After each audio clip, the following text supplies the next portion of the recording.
निर्भीड निष्पक्ष उटंकनाचा बुलंद आवाज, राजसत्ता न्यूज. होतं श्री वांचूक यांच्या उपोषणाला पाठिंबा देण्यासाठी ते होते. सरकार सुद्धा त्या मागण्यासंदर्भात त्यांनी सुद्धा चर्चेची भूमिका घेतली. स्वतः ज्येष्ठ मंत्री चर्चेला गेलेत. पण दुसऱ्या बाजूला राजकीय पोळ्या भाजण्याचं काम ते सुरू झालेलं आहे. म्हणजे काँग्रेस असेल या आता तुम्ही जो ठाकरे बंधूंचा उल्लेख करताय, मला वाटतं हे मुळातच या आंदोलनाचा मूळ हेतू जो आहे तो आता बाजूला राहिला. विद्यार्थ्यांच्या ज्या मागण्या होत्या किंवा त्या संदर्भात सरकार निश्चितपणे सकारात्मक आहे, विचार करत आहे. परंतु राजकीय लोकांनी त्याच्यामध्ये घुसखोरी करून आपल्या स्वतःच्या तुंबड्या भाजायचा, पोळ्या भाजण्याचा प्रयत्न सुरू केलेला आहे. मला वाटतं आता ज्यांनी जनाधार गमावलेले आहेत त्यात कोणत्या ना कोणता आधार शोधू राहिले आणि त्यांनी या विद्यार्थी आंदोलनाचा आधार घेतलेला आहे. माझी त्या CGPच्याही आंदोलन करणार माझी आणि मी त्यांना आव्हान आहे, असे जे घुसखोर आलेले आहेत तुमच्या आंदोलनामध्ये आणि मूळ आंदोलन त्यांच्या माध्यमातून मोडीत काढण्याचा प्रयत्न होतोय, त्यांना सुद्धा तुम्ही आता बाजूला या अशा राजकीय पक्षाच्या लोकांना या आंदोलनातून बाजूला केलं पाहिजे.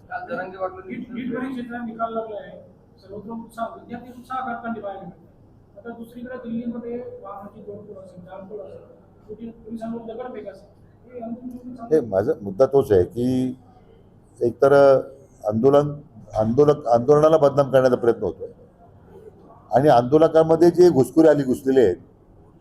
आज ज्या प्रमाणात पोलीस कर्मचारी अधिकारी जखमी झालेत, प्रचंड दगडफेक झाली. हे काय आंदोलनाचं लक्षात नाही आहे. पण आंदोलक जे करणारी मुलं आहेत त्यांना हेच माझं सांगणं आहे की हे जे घुसखोर आलेले आहेत सरकारच्या विरोधामध्ये काहीतरी षड्यंत्र करण्याचा प्रयत्न करतायत, सरकारला बदनाम करण्याचा प्रयत्न करतायत. त्यात मग हे घुसखोर आहेत, राजकीय पक्षाचे गुंड आहेत. त्यांनी जे आता या पद्धतीने जो आता या प्रश्नाला डायव्हर्ट करण्याचा प्रयत्न केला. पण मला वाटतं आंदोलक जे आहे ते त्यांच्याबद्दल सरकार चर्चा करते, सरकार निश्चितपणे त्यातून मार्ग काढील याचा आम्हाला विश्वास आहे. परंतु याचबरोबर ज्यांनी या सगळ्या दगडफेकीमध्ये किंवा हिंसा घटनेमध्ये ज्यांचा सहभाग आहे त्यांच्यावर तर कारवाई झालीच पाहिजे. आणि जे राजकीय पक्षाच्या लोकांना ज्यांनी आता स्वतःच्या राजकीय पोळ्या भाजण्याचं काम सुरू केलेलं आहे, मला वाटतं जनता सुद्धा त्यांना धडा शिकवल्याशिवाय राहणार नाही असा आम्हाला विश्वास आहे.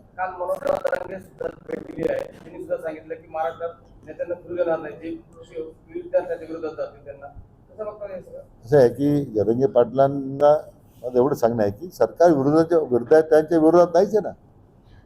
आता नीटचे निकाल लागलेत, पारदर्शकता आली, मोठ्या प्रमाणात देशभरामध्ये त्याचा उत्साह स्वागत झालंय. अनेक मुलांनी जे पास झाले कोणी तक्रार केलेली नाही आहे.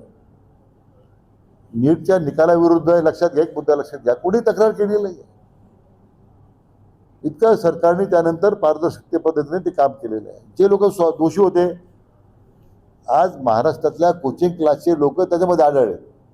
त्या राजकीय पक्षाचे लोक नव्हते, कोणी कोचिंग क्लासचे लोक त्याच्यामध्ये आढळले की त्यांनी हे पद्धतीने ज्या पद्धतीने नीटच्या परीक्षेसंदर्भात त्यांनी जो गोंधळ घातला त्याला कोण सत्ता पक्षाच्या कोणी त्याला पाठिंबा दिला नव्हता. आता त्यामध्ये चौकशी करण्याच्या सूचना सरकारने दिल्या आहेत. CBI इन्क्वायरी सुरू आहे. CBIने प्रचंड प्रमाणात लोकांना अटक केली, कारवाई सुरू आहे. मला वाटतं याच्यामध्ये तीच अपेक्षा श्री वांचूक यांनी व्यक्त केलेली आहे की भविष्य काळामध्ये ही व्यवस्था पारदर्शक राहील. विद्यार्थ्यांच्यावर काही गुन्हे दाखल झाले असतील तर ते गुन्हे दाखल करू नये. त्यांच्या मागण्याचे रिसर आहे. पण जरांगे पाटलांना त्यांना मी विनंती करणार आहे की विद्यार्थी विरोधी कोणीच नाही ना. उलट विद्यार्थ्यांचं आंदोलन मोडीत काढण्यासाठी जे वेगळ्या राजकीय पक्षाचे लोक त्यात घुसलेले आहेत त्यांचा तुम्ही बंदोबस्त करा. पहिल्यांदा विद्यार्थ्यांच्या आंदोलनाच्या मागण्यावरती सरकार चर्चा करतच आज. ही घटना पहिल्यांदा नाही आहे. उलट याच्यामध्ये अधिक पारदर्शकता आणण्याचा प्रयत्न भारत सरकारने आता केलेला आहे. परंतु मागच्याही काळामध्ये काँग्रेस पक्षाच्या काळामध्ये सुद्धा हे प्रकार घडलेच आहेत.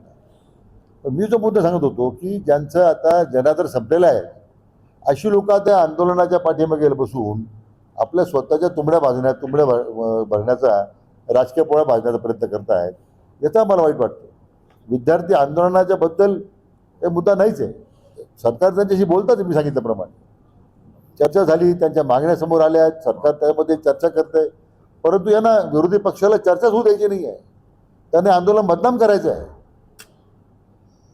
आणि म्हणून या घटनेचं खरं या विरोधी पक्षाच्या लोकांनी रस्त्यावर झोपून घ्यायचं, काहीतरी नौटंक्या करायच्या, हे मला वाटतं आपल्या लोकशाहीला प्रेरित नाही आहे. अशा सगळ्या ह्या प्रवृत्तीचा तर मी निषेध करतोच आहे. विनाकारण चाललेल्या शांततेने चाललेल्या आंदोलकाला गालबोट लावण्याचा प्रयत्न झाला, राजकारण आणण्याचा प्रयत्न झाला, त्यातून पुन्हा मोठ्या प्रमाणात कायदा सुव्यवस्थेची कायदा हातात घेण्याचा प्रयत्न झाला काही लोकांकडून, समाजकंटकांकडून. त्याच्याबद्दल आता निश्चितपणे कारवाई झाली पाहिजे, आमची मागणी. आधार कार्डच्या ऍड्रेसला गावकरी असण्याचा आधार मानला जाऊ शकतो. नाही तर तो जर आधार कार्ड कसं आहे की आपण शक्यतो आधार कार्ड हे प्रमाण मानलेलं आहे की आधार कार्ड दाखवून तर प्रवेश घेऊ शकतो.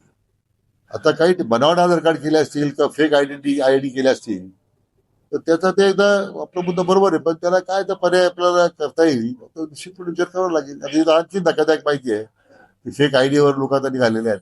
आणि निश्चित हे मान्य करतो की साईराम म्हणून जो बाबांच्या दर्शन करून देतो, बाबाची आरती तुला आरतीची व्यवस्था करतो, त्यातून काही संपत्ती, त्यातून काही लोक काही वेगळ्या पद्धतीने पैसे गोळा करतात.